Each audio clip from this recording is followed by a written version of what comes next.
अक्लमंद औरत। किसी ज़माने में बगदाद में अहमद नाम का एक सौदागर रहता था।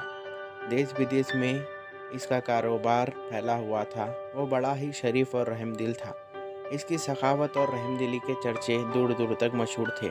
इसने बहुत से शहरों में मस्जिदें, मदरसे, मुसाफिर खाने और तालाब बनवाए थे। बहुत से गरीब आदमी हर रोज़ इसके पास मदद के लिए आते थे और कोई भी खाली हाथ वापस नहीं जाता। जो भी अहमद सौदागर को जानता, इसकी खूबियों की वजह से इसकी इज्जत करता। ऐसे आदमी को तो हर तरफ से खुश रहना चाहिए था। लेकिन अहमद सौदागर उदास, गमगीन रहता था। इसकी वजह यह थी कि कई दिनों तक उसकी कोई औलाद नहीं हुई। फिर एक लड़का हुआ भी तो बिल्कुल बेवकूफ़ निकला। वो किसी काम के लायक न था। अहमद सौदागर कभी कभी अपने दोस्तों से इसके बारे में बातें करता और इनसे राय पूछता कि जिससे इसके लड़के की ज़िंदगी आराम से कट जाए। उसे डर था कि लोग उसकी बेवकूफ़ी से फ़ायदा उठाएंगे और उसे लूटेंगे। दोस्तों ने राय दी कि थोड़ा थोड़ा काम इसके हवाले किया जाए। अहमद सौदागर ने यही किया, लेकिन इसके बेटे सलीम ने अपनी बेवकूफ़ी से सब बर्बाद कर दिया। नौकर चाकर और उसके दोस्त लूट कर सब खा गए। कई बार इससे तिजारत करवाई गई, लेकिन हर बार नुकसान ही हुआ। वो किसी काम को संभाल ना सका। इससे सौदागर और भी गमगीन रहने लगा और उसे यकीन हो गया कि बहुत जल्द वो सब कुछ बर्बाद कर देगा। अहमद सौदागर ने सोचा कि अब कुछ भी हो, लड़का जवान हो गया है, इसकी शादी कर देनी चाहिए। शायद शादी के बाद वो सीधा सुधर जाए। इसने अपने एक दोस्त की लड़की जीनत से सलीम की शादी कर दी। जीनत जितनी खूबसूरत थी, इतनी ही अक्लमंद भी थी। आते ही उसने समझ लिया कि इसका शौहर निहायत बेवकूफ़ है और घर ही नहीं बल्कि बाहर का काम भी उसे ही संभालना होगा। इसने इसकी तैयारी भी शुरू कर दी। आहिस्ता आहिस्ता इसने इन सभी नौकरों को निकाल दिया जो सलीम को ठगते थे। फिर इसके दोस्तों को भी निकाला, लेकिन इससे भी कोई ख़ास फ़ायदा नहीं हुआ। सलीम ने जो काम शुरू किया उसमें घाटा हुआ। उसी दौरान अहमद सौदागर भी मर गया। फिर क्या था, शहर के सारे ठग और बदमाश सलीम से दोस्ती की गर्ज से दौड़ने लगे और उसे नए नए कारोबार करने की सलाह देने लगे। सलीम भी सबकी राय के मुताबिक कारोबार करने के बारे में सोचने लगा। इसकी बीवी ने साफ साफ कह दिया कि वो किसी किस्म के कारोबार करने के लिए एक पैसा भी नहीं देगी। सलीम चुप हो गया। चालाक और ठग जो उस वक्त इसके दोस्त बन गए थे कहने लगे कि ये तो बड़ी शर्म की बात है कि तुम कोई काम ना करो और तुम्हारी बीवी सारा काम करे। सारी दुनिया में ये बात मशहूर हो जाएगी और तुम किसी को मुंह दिखाने के लायक नहीं रहोगे। ये बात सलीम के समझ में आई और उसने अपनी बीवी से जाकर कहा और बहुत से रुपए कारोबार करने के लिए मांगा। लेकिन होशियार जीनत फौरन समझ गई कि उसे किसी ने बहका दिया है। इसने साफ इनकार कर दिया। सलीम इसके इनकार करने पर बहुत गुस्सा हुआ और कहा कि मैं बेकार नहीं बैठ सकता, मुझे कुछ काम करना है। अगर तुम मेरी बात नहीं मानती हो तो तुम ही कहो कि मैं क्या करूं। जीनत ने हंसते हुए कहा कि तुम काम करना ही चाहते ही हो तो एक गधा खरीद लाओ, उसे पालो और फिर बेच डालो, कुछ फ़ायदा ही हो जाएगा।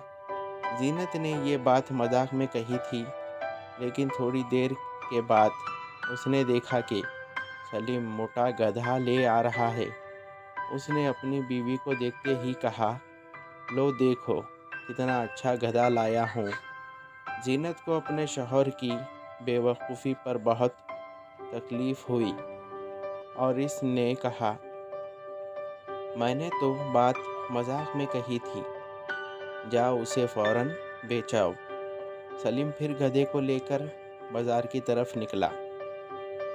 दो ठगों ने उसे देखा और आपस में राय करने लगे कि किसी तरह इस गधे को हथियाया जाए। आखिर में जो ज़्यादा चालाक था वो सलीम के पीछे पीछे चलने लगा। पीछे वाले ठग ने झट गधे की गर्दन से रस्सी खोली और अपनी गर्दन में डाल ली और गधे को दूसरी रस्सी में बांध दिया। जो ठग आगे था वो पीछे आ गया और सलीम आगे चल पड़ा। सलीम को पता भी ना चला कि उसका गधा उड़ा ले गया। उसने पलट कर देखा, वहाँ तो एक दाढ़ी वाला आदमी था। गधे का कोई पता न था। सलीम हैरत से उसे देखने लगा। ठग ने गिड़गिड़ाकर कहा, मालिक नाराज़ ना हो, मेरी कहानी बड़ी दर्दनाक है। मैं बड़े आदमियों के साथ रहता था, बड़े बड़े काम करता था। एक दिन नशे की हालत में माँ को पीटा। उसने बद्दुआ दी कि जा गधा बन जाए। बस क्या था, मैं गधा हो गया।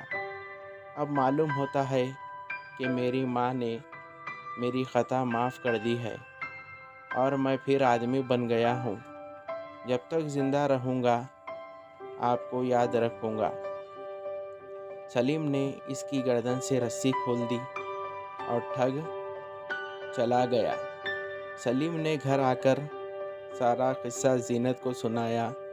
जीनत सब कुछ समझ गई लेकिन कुछ ना बोली। फिर बोली, अच्छा जाओ एक गधा और ख़रीद लाओ। सलीम पहले तो तैयार ना हुआ, फिर थोड़ी देर के बाद निकला तो वही गधा ख़रीद लाया। जीनत ने गधे को खिलाया पिलाया। फिर थोड़ी देर बाद सलीम से बोली, उसे बाज़ार ले जाओ और अच्छे दामों में फ़रोख्त करना, लेकिन अगर ये भी आदमी बन जाए तो उसे छोड़ना नहीं बल्कि घर ले आना। मैं इसकी कुछ खबर लूँगी। सलीम गधे को लेकर निकला।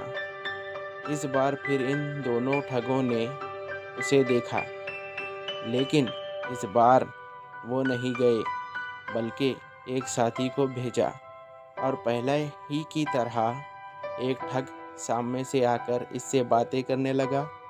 दूसरे ने गधे की गर्दन से रस्सी खोलकर अपनी गर्दन में डाल ली और गधा दूसरी साथी के हवाले कर दिया। फिर ठग अपनी राह चला और सलीम अपनी राह।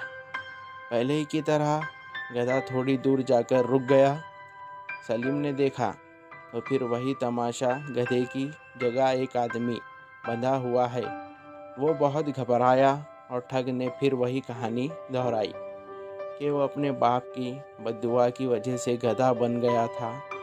सलीम ने बहुत अफसोस जाहिर किया, कोई बात नहीं, तुम मेरे घर चलो, वहाँ तुम्हें हम बहुत सारा रुपया पैसा देंगे और तुम आराम से अपनी ज़िंदगी बसर करना।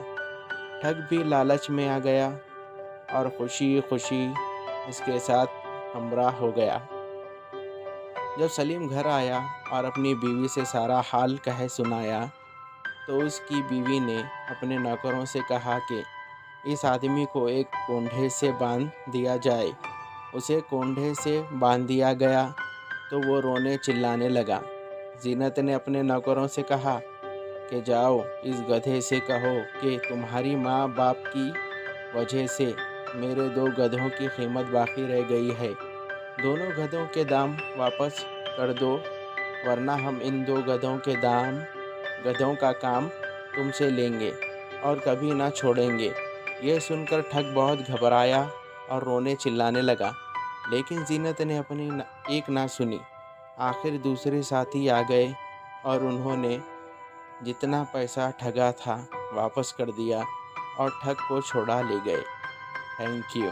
हेलो व्यूवर्स, मैं हूं आपका अपना दोस्त सलमान। उम्मीद करता हूं आप सब खैरियत से होंगे।